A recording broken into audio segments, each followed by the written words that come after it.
नमस्कार दोस्तों। तो पिछली क्लास में हमने देखा था कि जो है लुसेंट बुक से में जो भी वेद से संबंधित जो भी इम्पोर्टेंस पॉइंट हैं उनके बारे में हमने अध्ययन किया था। उनका हमने एक नोट्स भी तैयार किया था।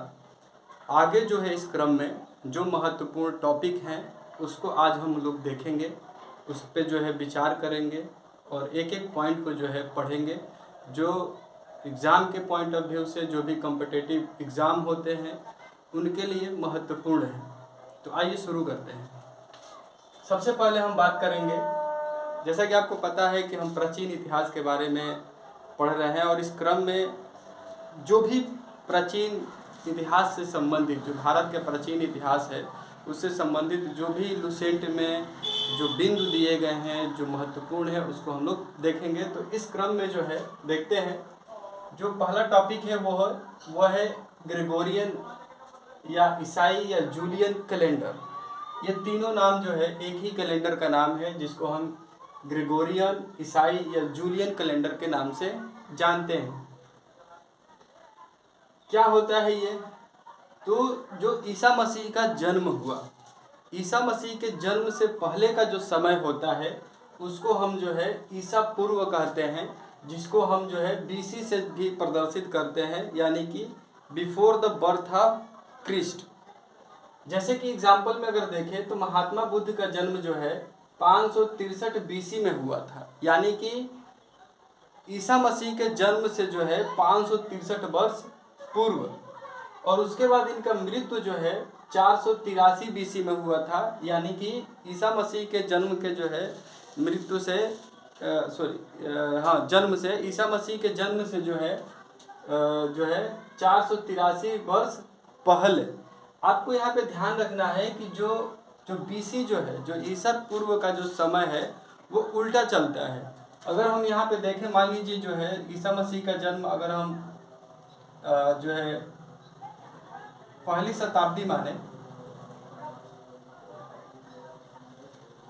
तो अगर जो है हमें कैलकुलेट करना है कि कितना बीसी पहले, तो जो है मान लीजिए इसको हमें कैलकुलेट करना है कि महात्मा बुद्ध का जन्म ईसा मसीह के जन्म से पहले कितना पहले हुआ था। तो इसमें क्या करेंगे, 563 जो है हम जोड़ देंगे। और ये जो समय है इस तरीके से जो है मतलब जो समय प्रारंभ हुआ उससे जो है ईसा मसीह के जन्म के तरफ आता है, इसलिए ये जो है उल्टा चलता है। वहीं आज उसके बाद ईसा मसीह के जन्म के बाद का जो समय है उसे जो है हम लोग ईसवी बोलते हैं, जिसको अंग्रेजी में एडी बोला जाता है। एडी का फुल फॉर्म होता है एनो डोमनी। इसका मतलब होता है in the year of Lord, मतलब जब उनका जन्म का ऐसा वर्ष जिसमें ईसा मसीह रहे, जिनमें उनका जन्म हुआ है ना। तो ये जो है एक पहली शताब्दी से शुरू होता है और आज जो है 2026 चल रहा है। तो ये यहाँ से स्टार्ट होता है।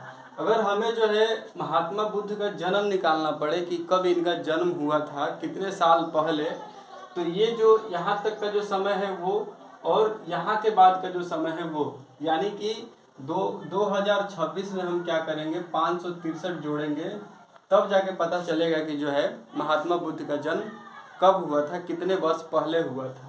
या उनका मृत्यु का भी देखें तो इसी तरीके से हमें करना पड़ेगा कि जो अभी प्रेजेंट टाइम में जो समय चल रहा है उसमें जो है जितना ईसा पूर्व दिया हुआ है उसमें जोड़ देंगे, तो एग्जैक्ट जो है हमें वर्ष जो है पता चल जाएगा कि वो समय क्या था।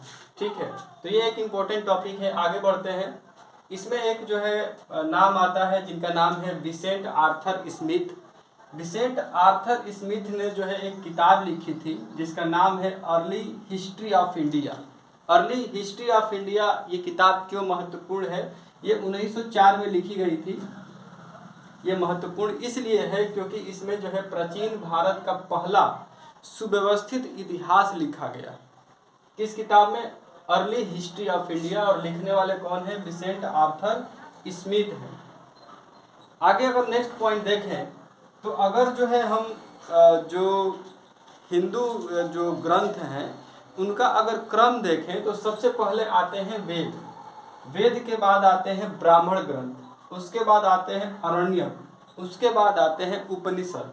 ये इनका क्रम है। एग्जाम में जो है समय से हिसाब से जो है समय काल के हिसाब से इनको व्यवस्थित करने के लिए भी क्वेश्चन बना देता है। ध्यान देने वाली बात है, जो ब्राह्मण ग्रंथ हैं वो गद्य में लिखे गए हैं। जो अरण्यक है, अरण्यक का मतलब होता है जंगल। ऐसी बातें, ऐसी जो है इतिहास ग्रंथ जो जंगलों में लिखे गए, ऋषि मुनियों ने जो है जंगलों में लिखा। वहीं उपनिषद का मतलब होता है कि गुरु के पास बैठकर जो है किसी शिष्य ने जो है ग्रंथ लिखी, जो किताब लिखी, उसको हम उपनिषद कहते हैं। और इसकी संख्या जो है 108 है। आगे बढ़ते हैं। अगर वेदों की बात की जाए तो हर वेद के जो हैं अपने अपने जो है ब्राह्मण ग्रंथ हैं, जिनमें वेद से संबंधित बातें उनको और भी जो है सहज तरीके से लिखी गई हैं। तो कौन कौन से वेद हैं? वेद तो आपको पता ही है कि ऋग्वेद, यजुर्वेद, सामवेद और अथर्ववेद हैं।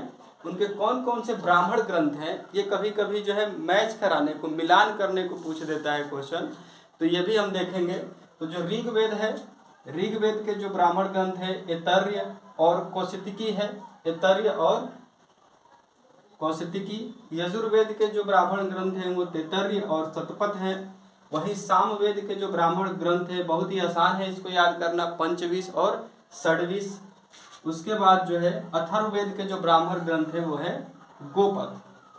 तो ये रहा जो है अभी तक। आगे देखते हैं जो इम्पोर्टेंट चीज़ें दी गई हैं नोट्स बना बना के जो है लुसेंट किताब में। इसमें एक जो है संहिता होती है। तो मैत्रेयी संहिता में जो है स्त्री को क्या बताया गया है? स्त्री को बताया गया है कि स्त्री जो है जुआ और शराब की भांति जो है पुरुष की क्या है? तीसरी दोष है। दोष है कि नहीं है ये आप अपने विचार से सोचेंगे, लेकिन ये इम्पोर्टेंट चीज़ दिया गया है कि आप पूछ सकता है क्वेश्चन कि जुआ और शराब की भांति कौन सी संहिता में जो है स्त्री को बताया गया है? तो वो है मैत्रेयी संहिता। फिर उसके बाद आता है शतपथ ब्राह्मण ग्रंथ। इसमें कहा गया है कि स्त्री जो है पुरुष की अर्धांगिनी है। क्या है? पुरुष की अर्धांगिनी बताया गया है। कौन से ग्रंथ में? शतपथ ब्राह्मण ग्रंथ में। वही जो है ज्वालोपनिषद है। ज्वालोपनिषद में जो है जो 4 आश्रम की व्यवस्था है, इस जो है उपनिषद में उल्लेख किया गया है। हम बात करें मनुस्मृति की, तो मनुस्मृति जो है सबसे प्राचीन मानी जाती है और इसमें जो है शुंग काल का जो पूरा इतिहास रहा है आपको मनुस्मृति में देखने को मिलता है। वहीं जो है नारद स्मृति में जो है आप देखेंगे कि गुप्त युग, जो गुप्त वंश का जो काल चला, वो नारद स्मृति में जो है इसका पूरा तरीके से उल्लेख देखने को मिलता है। तो सबसे प्राचीन स्मृतियों की बात की जाए तो वो मनुस्मृति है। आगे देखते हैं इधर जो हमारे वेद हैं, उन वेदों को पढ़ने के लिए जो है सहज तरीके से उनको पढ़ा जा सके, इसलिए जो है वेदांग बनाए गए। और इन वेदांगों की संख्या, जो वेदांग है उनकी संख्या 6 है। और जो यहाँ पे इस प्रकार दिए गए हैं: शिक्षा, छंद, कल्प, निरुक्त, व्याकरण और ज्योतिष। 6 वेदांग है: शिक्षा, छंद, कल्प, निरुक्त, व्याकरण और ज्योतिष। बात करते हैं पुराणों की। तो पुराणों की जो भाषा है वो क्या है? संस्कृत है। जो भी पुराण है वो संस्कृत में लिखे गए हैं। इनकी कुल संख्या जो है क्या है? 18 है। लेकिन प्रमाणिक तौर पे जो है इन 18 में जो है 5 ही पुराण जो है प्रमाणिक तौर पे उपलब्ध हैं। पुराणों की जो रचना की गई है वो लोमहर्ष और उनके ही पुत्र थे उग्रशर्वा, उनके द्वारा जो है पुराणों की रचना की गई। अब यहाँ पे ध्यान देने वाली बात है, ये क्वेश्चन पूछा भी गया है कि अलग अलग पुराण हैं और उन पुराणों में जो है वंशज के बारे में दिया गया है। तो मिलान करने के लिए क्वेश्चन पूछा जाता है कि विष्णु पुराण है उसमें किस वंश की बात की गई है? तो मौर्य वंश की बात की गई है। मत्स्य पुराण की बात करें तो उसमें जो है आंध्र सातवाहन वंश की बात की गई है।